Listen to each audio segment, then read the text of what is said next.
I'm Heather, 32 years old, and 3 weeks ago, at my father's retirement party, he did something that made me decide to erase myself from this family, permanently. Picture this: a glittering country club ballroom, 200 guests in designer suits and cocktail dresses, champagne flowing like water. My father stood on stage, microphone in hand, introducing his family one by one. When he got to me, he smiled that smile I'd seen 1,000 times, the one that looked warm to everyone else but cut like glass. "And this is my daughter Heather," he said. "No degree, no future, just freeloads off the family." 200 people laughed. I didn't flinch. I didn't cry. I just smiled, raised my champagne glass and said, "Cheers. This is the last time any of you will see me." Then I walked out. The room went completely silent. What happened next? That's what I'm here to tell you. Before I continue, please take a moment to like and subscribe, but only if you genuinely want to know how this story ends. And let me know in the comments where you're watching from and what time it is there. Now let me take you back 12 years, to the day I was forced to leave college. The Evans family of Fairfield, Connecticut. That's how we were known. Upper middle class, respectable. My father, Richard Ivans, was CEO of a mid-sized logistics company. We had a 6-bedroom colonial on 2 acres, a Mercedes S-Class in the driveway, and a membership at the most exclusive country club in the county. From the outside, we looked perfect. My mother died when I was 8. Cancer, quick and brutal. I barely remember her face without looking at photographs, but I remember her hands, soft, always reaching for mine. 2 years later, my father remarried. Linda. She came with a son from her previous marriage, Marcus, 3 years older than me. Within months, they weren't just part of our family. They were the family. I became furniture. Not in any dramatic way, you understand. No Cinderella-style abuse. Just invisibility. Marcus got the praise for his grades. Mine were ignored. Marcus got the new car at 16. I got his hand-me-down. Marcus was the future of the company. I was also here. My father never hit me, never screamed at me. He just looked through me, like I was a window he was trying to see past. But there was one person who saw me. My grandmother, Margaret Ivans. My father's mother. She'd call me every Sunday, ask about my classes, my friends, my dreams. She'd say things like, "You remind me of myself at your age, Heather. Underestimated. But I see you." She left me something when she died, something no one in the family knew about. But I'm getting ahead of myself. In this family, I learned to become invisible. What I didn't know then was that invisibility would become my greatest weapon. The day my future was decided for me, I was 20 years old. Sophomore year at UConn, business major, 3.8 GPA. I had plans, dreams. A scholarship application sitting on my desk for a summer program in London. My father called me home on a Wednesday. "Family meeting," he said. Those 2 words had never meant anything good. I found him in his study. Mahogany desk, leather chair, walls lined with awards and certificates. Linda stood beside him, her hand on his shoulder, supportive, united. "Heather," my father began, not looking up from his papers, "we need to make some sacrifices as a family. Marcus has been accepted into the Wharton MBA program. It's an incredible opportunity." My heart rate didn't change. I already knew where this was going. "We can't afford both your tuition and his program," he continued. "So we've decided you'll take a break from school, just for now. Marcus's career will benefit the whole family." Linda nodded, her voice honey-sweet. "A girl doesn't need an MBA to have a good life, Heather. You'll find a nice husband someday. That's what really matters." I sat there, frozen. Not because I was surprised. I'd spent 12 years learning not to be surprised, but because some small, stupid part of me had still hoped. "You said you'd support my education," I heard myself say. "You promised Mom before she died." My father's jaw tightened. "Circumstances change. When the company stabilizes, I'll make it up to you." He never did. What I found out later, through a cousin's slip of the tongue, was that there was plenty of money. They just chose not to spend it on me. I didn't argue that day. I just nodded. But inside, I made a promise to myself. This was the last time I'd let anyone else decide my worth. I moved to Boston with $2,000 in savings and a suitcase of clothes that didn't fit the life I was leaving behind. My first apartment was a 400 square foot studio above a laundromat in Allston. The radiator clanked all night. The walls were thin enough to hear my neighbor's TV. I ate ramen for dinner and day-old bagels from the cafe where I worked mornings. But here's the thing about rock bottom: you can't fall any further. I got a job as an administrative assistant at a small logistics company. Entry level, minimum wage plus benefits. The owner, a gruff man named Walter Barnes, saw something in me that my family never had. "You've got a brain, Heather," he told me one day. "Use it." So I did. I stayed late. I learned every system, every process. I took free online courses at night: supply chain management, operations, business fundamentals. MIT Open Course. Where became my college. I didn't call home, didn't ask for a single dollar. When my father's secretary sent me a birthday card with a $50 check from the family, I tore it up and threw it away. 4 years after I left Connecticut, I had saved enough to start my own consulting firm. Meridian Consulting LLC. Just me, a laptop, and a rented desk in a co-working space. I kept my name off everything public. No LinkedIn profile, no press releases. All business went through the company name and my lawyer. Why the secrecy? Because I knew my family. If they found out I was succeeding, they'd find a way to take credit or tear it down. Some people build empires to prove their worth. I built mine in silence because silence was the only language my family had ever taught me. Grandmother Margaret died 2 years ago, when I was 30.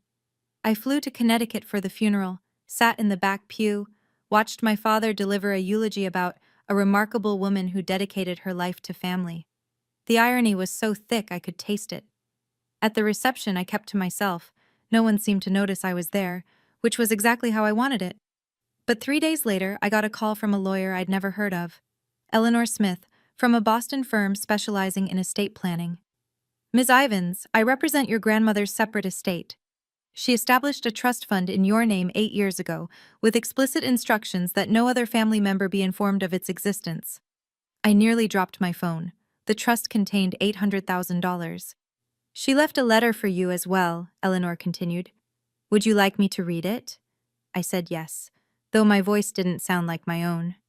"My dearest Heather," Eleanor read, "I know what they did to you. I know about the tuition, the promises, all of it. I argued with your father until I had no words left. He wouldn't listen. He never does. This money is yours. No strings, no conditions. Use it to build the life you deserve, the life they tried to take from you. Remember what I always told you. Don't let anyone say you're not worthy. When they finally see your worth, it will be too late for them. I believe in you. I always have. All my love, Grandma Margaret." I used part of that money to expand Meridian Consulting. The rest I kept as insurance, for a day I hoped would never come, but always knew might. That day came 3 weeks ago. Let me tell you about Meridian Consulting today. 15 employees, $4 million in annual revenue, offices in Back Bay, Boston, the kind of address that makes people take you seriously before you even open your mouth. I wear Cartier now, not because I need to impress anyone, but because I earned every piece myself. We specialize in logistics optimization, helping companies streamline their supply chains, reduce costs, improve efficiency. It's not glamorous work, but it's profitable, and I'm good at it. Here's the part that would make you laugh if it weren't so painfully ironic. One of our biggest clients is Ivan's Logistics, my father's company.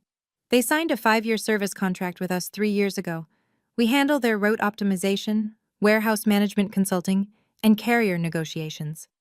The contract is worth about 40% of their annual revenue in operational savings. My father has no idea. All communications go through my team. All contracts are signed by my CFO, Daniel Reeves.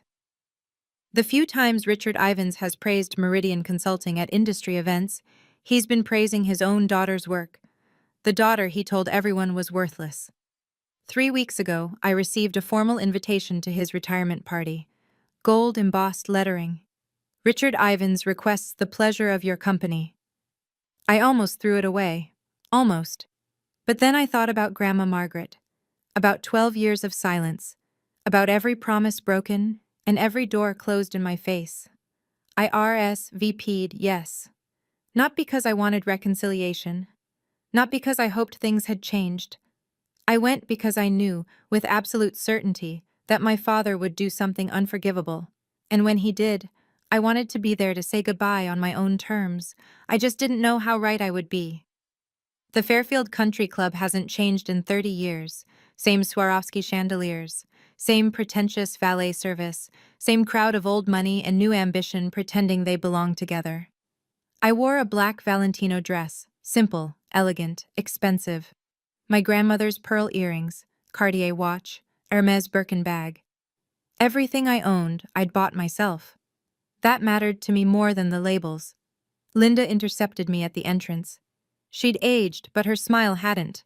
Still that perfect mask of warmth that hid something colder underneath.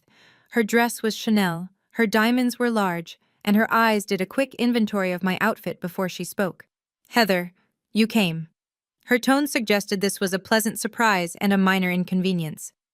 "Your father wasn't sure you'd have something appropriate to wear." I smiled. How thoughtful of him to worry. Inside, 200 guests mingled beneath crystal light. The who's who of Connecticut business, bankers, lawyers, executives, politicians. I recognized some faces from my father's old dinner parties. None of them recognized me. Marcus swept past with a model thin blonde on his arm, not even glancing my direction. He was telling someone about his vision for the company's future. Classic Marcus. All confidence, no substance.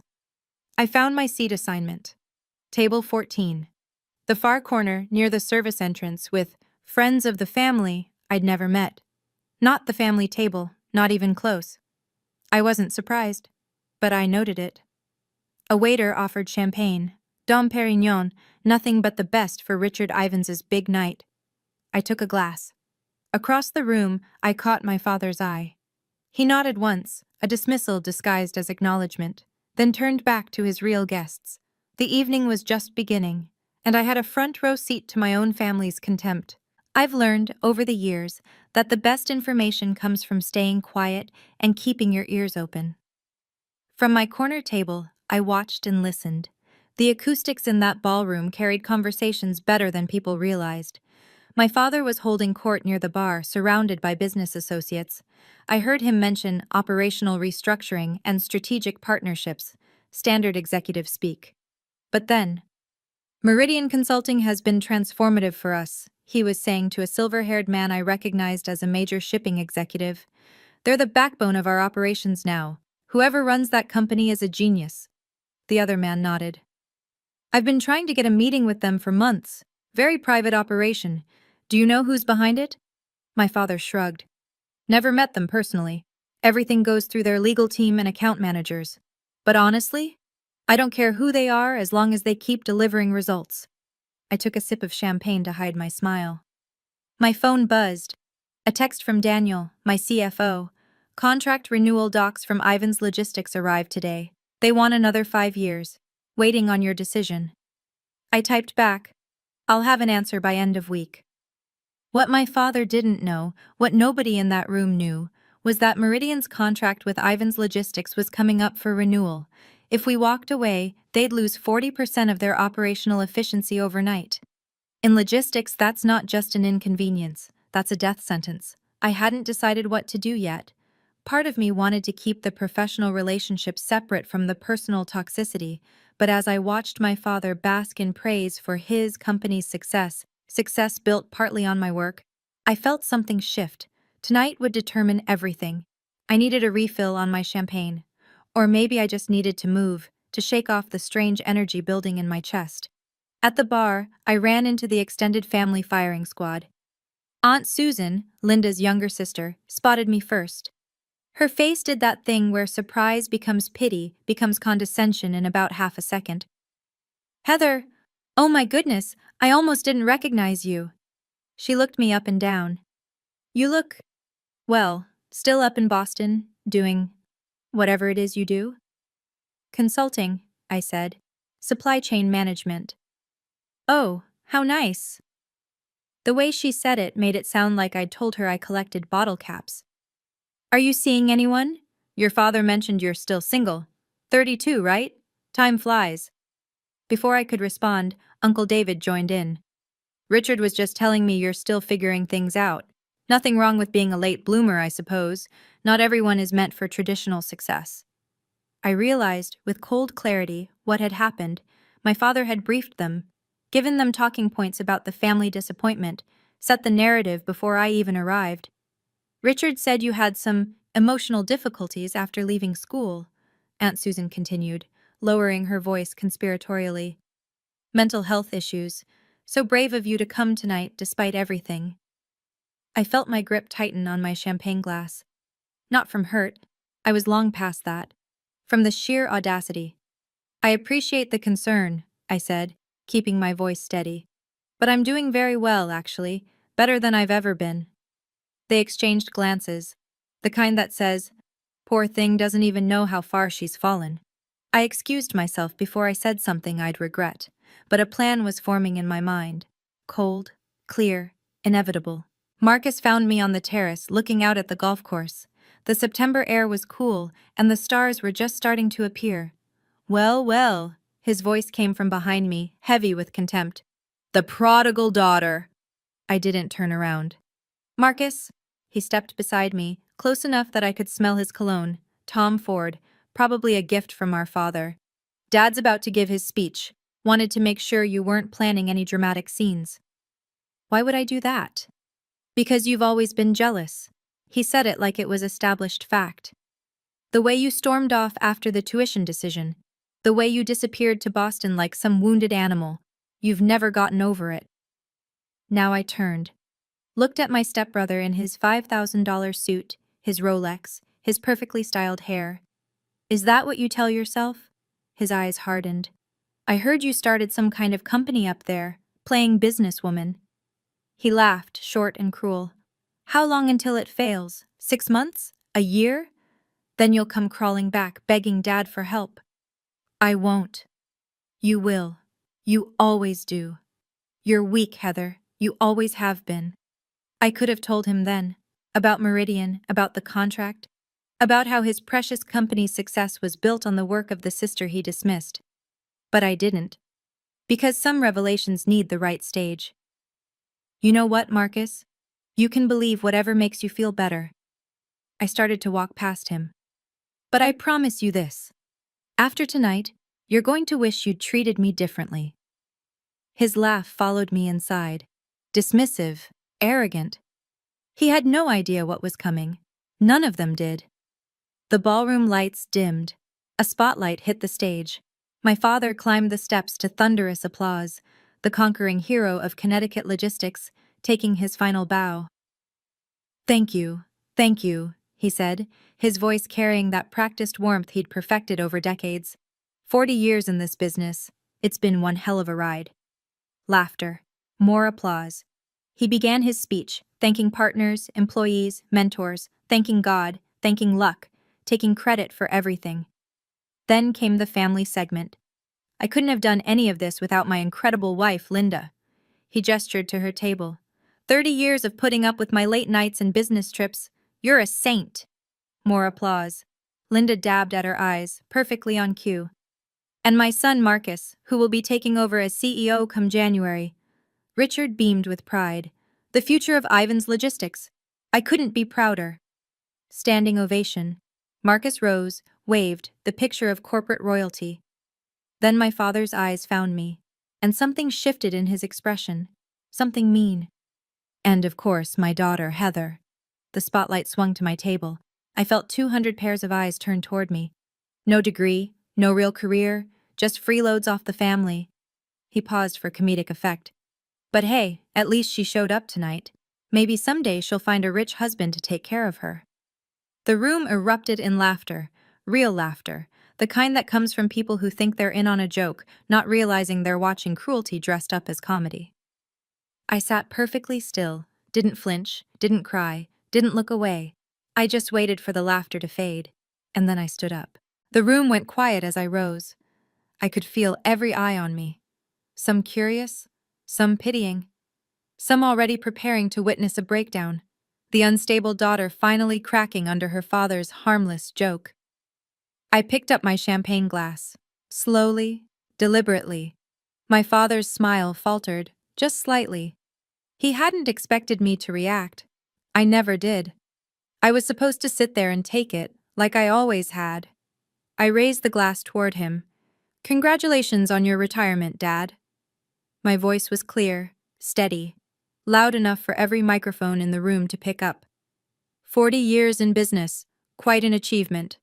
I paused. "You taught me a lot. About hard work, about sacrifice, about exactly what kind of loyalty family can expect from you." The silence was absolute now. I could hear someone's ice clinking in their glass 3 tables away. "So here's to you." I lifted my champagne higher. "Cheers. This is the last time any of you will see me." I set the glass down without drinking. Then I picked up my Birkin bag, turned, and walked toward the exit. My Louboutin heels clicked against the hardwood floor, the only sound in that cavernous room. I didn't run, didn't hurry, just walked, spine straight, head high. Behind me, silence. Complete, total, devastating silence. Someone gasped. Someone else whispered something I couldn't hear. But mostly there was just the echo of my footsteps and 200 people trying to process what they'd just witnessed. The daughter who was supposed to be broken had just walked out on her own terms. I pushed through the double doors and stepped into the night. And for the first time in 12 years, I could breathe. I was almost to my car, a Tesla Model S, black, custom plate reading MRDIAN1, when I heard footsteps behind me. Heather, stop right there!" Linda's voice, shrill and furious. I kept walking. "What do you think you're doing?" She grabbed my arm, spinning me around. Her face was red beneath the country club lights, her careful composure cracked. "Do you have any idea what you just did? You humiliated your father in front of everyone." I looked at her hand on my arm until she removed it. "I humiliated him?"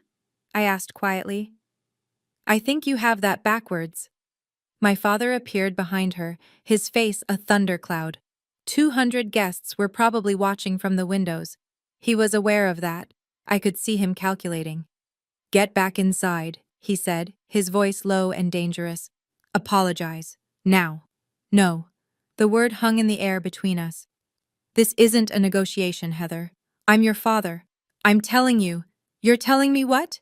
I cut him off, something I'd never done in my life. That I should go back in there and let you keep using me as your punchline?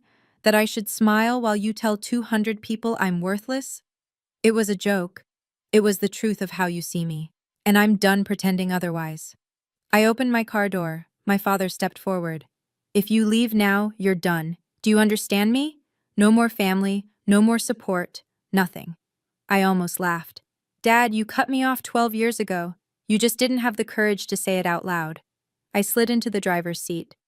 "Tonight, I'm saying it for both of us." I started the engine. "Goodbye," and I drove away.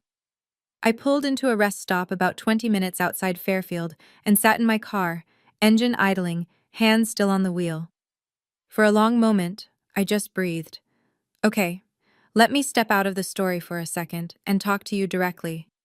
I know some of you watching this have been through something similar.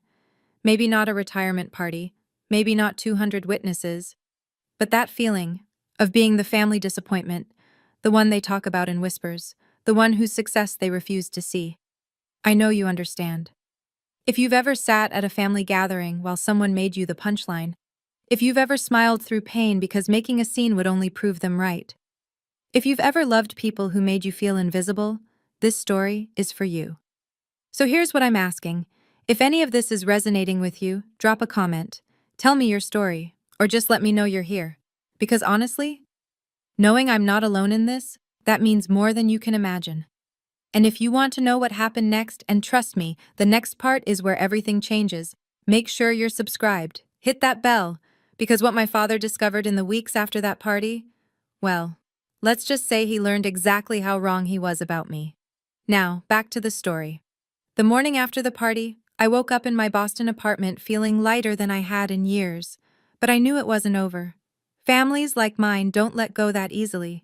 They would try to control the narrative, spin the story, Make me the villain.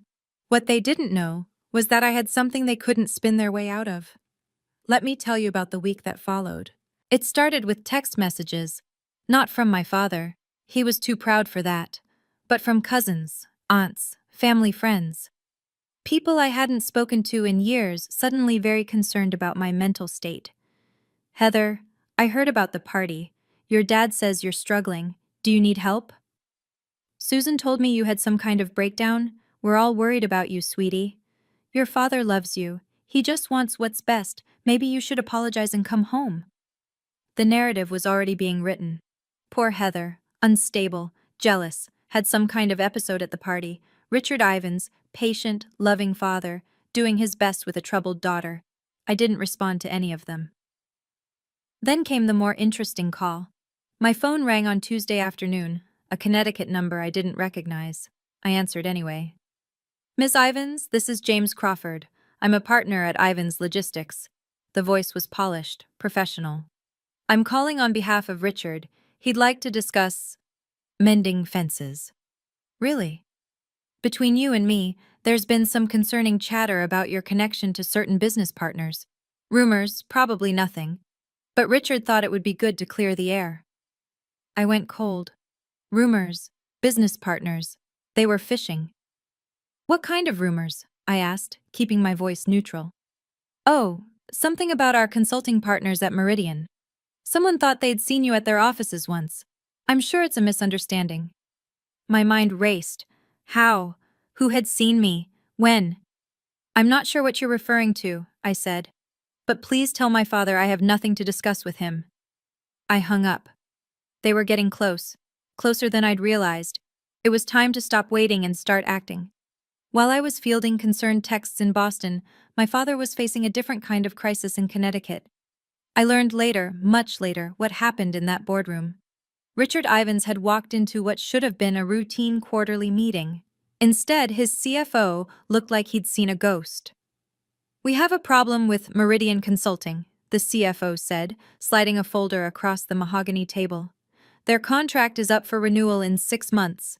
They haven't responded to our extension offer. Richard frowned. So, send another offer. Increase the terms if you have to. We've tried, 3 times. Their legal team just says under review. Then call their executives directly. We've tried that too. The CFO shifted uncomfortably. Sir, Meridian Consulting is extremely private. No one meets with their leadership. Everything goes through intermediaries. Richard's frown deepened. We've been working with them for 3 years. Someone must have met with them. No, sir. It's all been virtual meetings, legal representatives, account managers. No one at this company has ever met the actual ownership. A long silence. If they walk away from us, the CFO continued, we lose 40% of our operational efficiency overnight. It would take at least 18 months to find a replacement, and that's optimistic. In this market, I know what it means, Richard snapped. He stared at the folder. Something was nagging at him. The timing, the silence, the fact that this was happening right after. Find out who owns that company, he said. I don't care what it takes. I want a name by end of week. What Richard didn't know, what he was about to discover, was that the name he was looking for was already on his family tree. Thursday evening, my phone rang. Linda. I almost didn't answer, but curiosity got the better of me. Heather, sweetheart. Her voice was honey and sugar, the performance of a lifetime. I've been so worried about you. Have you? Of course. Your family. That's what family does. She laughed softly, as if we were sharing a private joke. Listen, about the party, your father feels terrible. He didn't mean what he said. You know how he is, he was nervous trying to be funny. He said I had no future and no worth, in front of 200 people.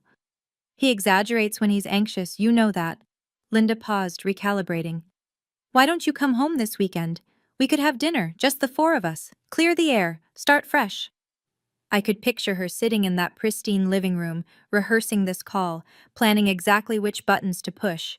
The concerned mother, the peacemaker, the bridge between troubled daughter and wounded father. Does Dad want to apologize? I asked. A slight hesitation. He wants to move forward, That's what matters, isn't it? So no apology. Heather, don't be difficult. We're trying to help you. Help me? Now I laughed. Linda, you've spent 22 years making sure I knew I wasn't really part of this family. Now you're calling to help me? Why? Another pause. Longer this time.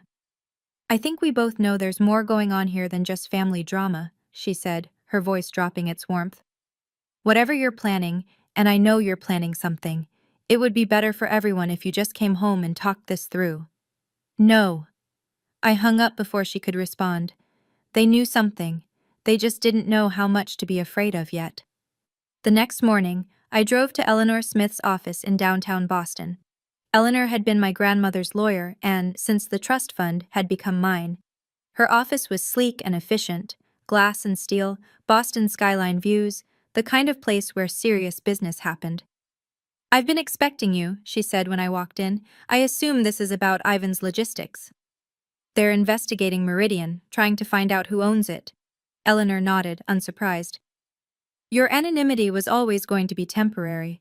The question is, how do you want this to unfold?" She spread documents across her desk. The Meridian contract with Ivan's Logistics, every clause, every renewal term, every exit provision, the trust fund documents, the company and corporation papers.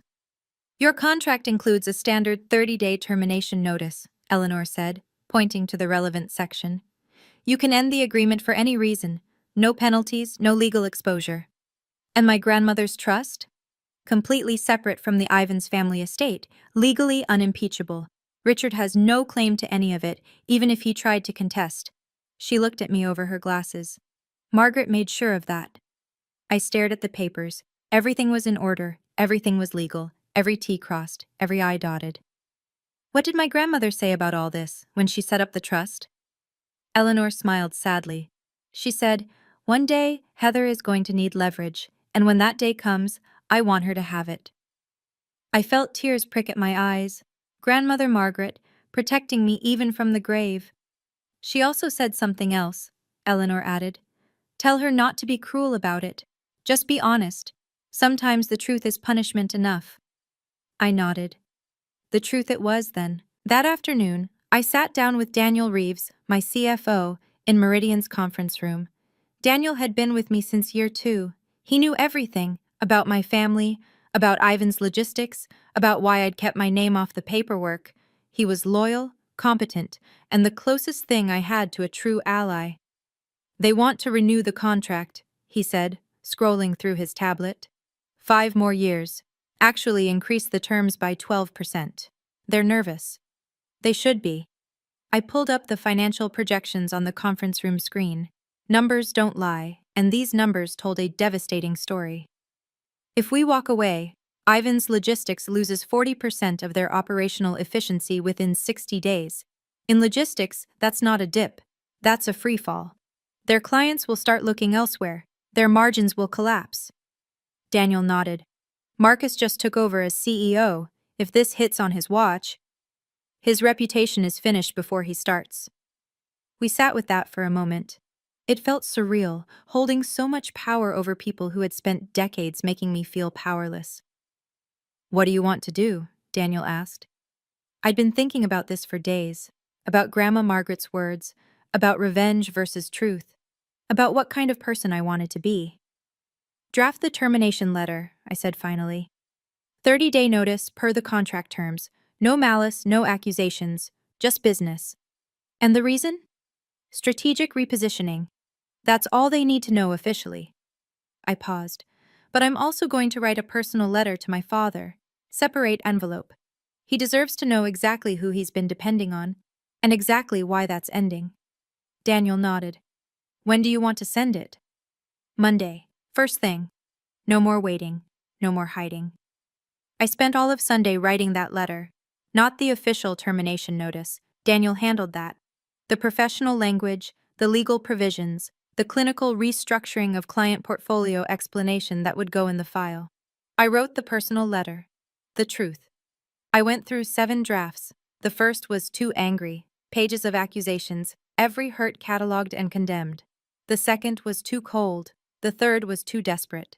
The final version was simple, clean, factual. Dear Dad, you said I had no future. You told 200 people I was worthless. I want you to know something. The company you called the backbone of Ivins Logistics, Meridian Consulting, is mine. I built it. I own it. For 3 years, the daughter you dismissed has been a cornerstone of your business. I'm ending our contract, not as revenge, as a boundary. Grandma Margaret left me a trust fund you never knew about. She saw what you couldn't, that I was worth investing in. Everything I have, I built myself. With her faith and without your support. I don't need you to apologize. I don't need you to understand. I just need you to know that I am not what you said I was. I never was. Don't contact me again. Heather Margaret Evans. I included my middle name deliberately, the name I'd added 3 years ago in honor of the only person in my family who'd believed in me. I also included a photocopy of the Meridian Incorporation papers. My name as sole owner clearly visible. I read the letter 3 times, checked for typos, checked for excessive emotion, found none, just the truth. Sometimes I thought, that's the most devastating weapon of all. Monday, 9 a.m. Courier confirmation. The package had arrived at Ivan's Logistics headquarters. Someone named Patricia Chen had signed for it. Richard's executive assistant. I remembered her from childhood. I sat in my office, watching my phone, waiting. 10:15 a.m. Missed call from Richard Ivans. 10:17 a.m. Missed call from Richard Ivans. 10:23 a.m.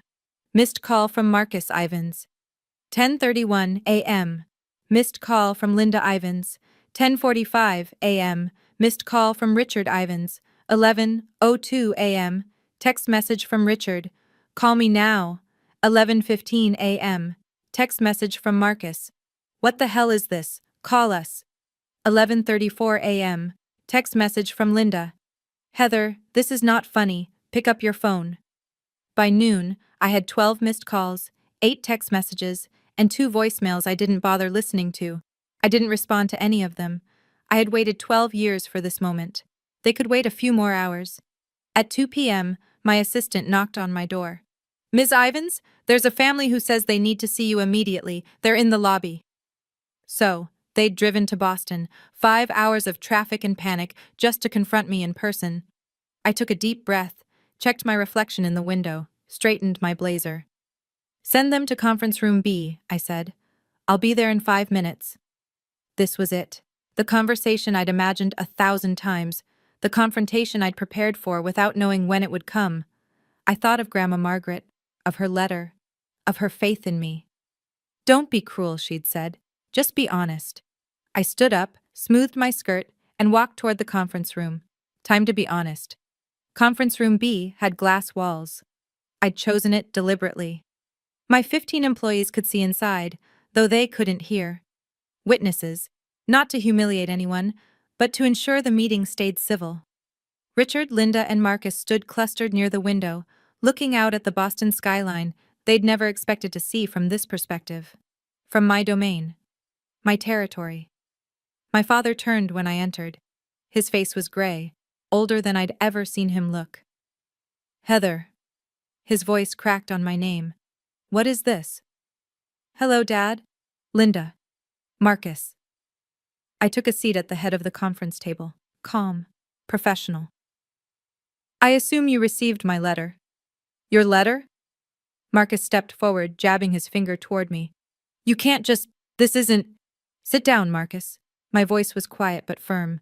I won't discuss anything with you yelling across the room. He looked at my father, uncertain.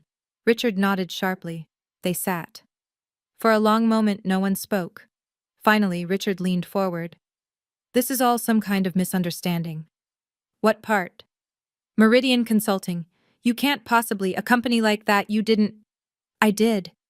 I slid a folder across the table. Company registration, tax filings, client list. 3 years ago, your company signed a contract with mine. You praised my work at industry events. You called us transformative. You just didn't know you were praising me. Linda's face had gone pale. But you don't have a degree. You were just a… A what, Linda? A disappointment? A failure? I shook my head. I was a 20-year-old who was told to sacrifice her future. I built something anyway. Silence. My father stared at the documents like they might burst into flames if he looked hard enough. Okay. Richard's voice was strained, the mask of corporate composure cracking. I apologize. I apologize about the party. Is that what you want to hear? I'm sorry. Now, can we talk about the contract? You're sorry because you need something from me. That's not an apology. For God's sake, Heather. Marcus slammed his palm on the table. Do you know what happens if you pull this contract? 20% of our workforce, gone, because of your petty revenge. It's not revenge, it's a business decision. Bullshit. He was standing now, veins in his neck visible. You've been planning this for years, waiting to destroy us. This is sick. I planned nothing. I kept my voice level. I built a company. Your company chose to become dependent on mine. That's not my fault. You could have told us, Linda interjected, her voice high and strained. You could have said something. When? When you told me I didn't need education because I'd find a husband? When you spread rumors that I had mental health problems? When? She had no answer. I turned to my father. You want to know the worst part, Dad? I would have kept the contract going. I wasn't planning any of this. But then you stood in front of 200 people and told them I was worthless, that I had no future. I paused. You chose this, not me. Richard's jaw worked. For a moment, just a moment, I thought I saw something like recognition in his eyes, like he finally understood what he'd done. Then it was gone. What do you want? He asked flatly. Nothing you can give me. There must be something. You're not listening. I don't want anything from you. I never did. I just want you to know the truth. Fine. Richard's voice went cold. The vulnerability was gone, replaced by the steel I'd known my whole life. If that's how you want to play this, you walk away from this family, you're done. No inheritance, nothing. I almost laughed. Dad, you cut me off at 20 years old. What inheritance? I could make things very difficult for you. I have connections, lawyers. On what grounds? I leaned forward. Every document is legal. Every contract was signed in good faith. There's nothing here you can sue me for, and we both know it. He glared at me. Don't be so sure. Actually, I am sure. Because my lawyer, who was also Grandma Margaret's lawyer, has already reviewed every possible angle. I let that sink in. You remember Eleanor Smith? Margaret used her specifically because she knew you'd try something like this someday. Linda gasped. Margaret knew? About all of this? She left me a trust fund. $800,000, specifically structured so you couldn't touch it. I pulled out a photocopy of the trust document. She knew exactly what kind of family she raised. That's why she protected me from it. Richard's face went from red to white. She had no right. She had every right. It was her money. I stood. This meeting is over. Heather, we're done. I've said everything I came to say. I walked toward the door, then paused. One more thing. If you contact me again, calls, texts, showing up at my office, I will release every email, every document, every record of how this family has treated me. All of it is legal, all of it is backed up, and all of it would make a very interesting story for the business press. I opened the door. The receptionist will show you out. I stood in the doorway, watching them gather themselves. 3 people who had spent my entire life making me feel small, now looking very small themselves. My father rose slowly, like an old man suddenly aware of his age. Linda clutched her handbag like a shield. Marcus stared at me with something new in his eyes. Not contempt anymore, but fear. This isn't over, Marcus said. Yes, it is. I meant it. Every word. I spent 12 years building a life you tried to convince me I couldn't have. I did it without your help, without your approval, without your permission, and I'll continue to do it without any of you in my life. Linda's lower lip trembled, the performance of motherly concern. Heather, please. We're family. We share blood, Linda. That's all we share. I held the door open wider. I'm not asking for an apology. I'm not asking for reconciliation. I'm setting a boundary. Don't contact me again. Don't mention me to your friends, your colleagues, anyone. Just let me go. Richard stopped in front of me. For a moment, we just looked at each other. Father and daughter, strangers who happened to share a last name. "You really hate us that much?" he asked, his voice barely above a whisper. "No, Dad, I don't hate you. That's what you don't understand." I met his eyes steadily. "I just don't need you anymore. And that's something you'll have to learn to live with." He had no response to that. They walked out through the lobby, past my employees who carefully pretended not to watch. The glass doors closed behind them. I went back to my desk, opened my laptop, and got back to work. Okay, let me pause here again. If you're still watching, first of all, thank you. This isn't easy to tell, and knowing you're listening means more than you know.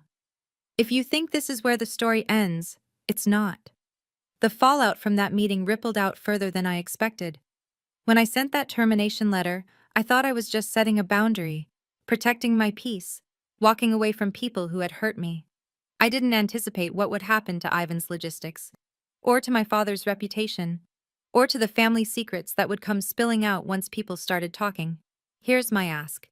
If this story has moved you, if it's made you think about your own family, your own boundaries, your own worth, hit that like button. It helps more than you know, and subscribe if you haven't already.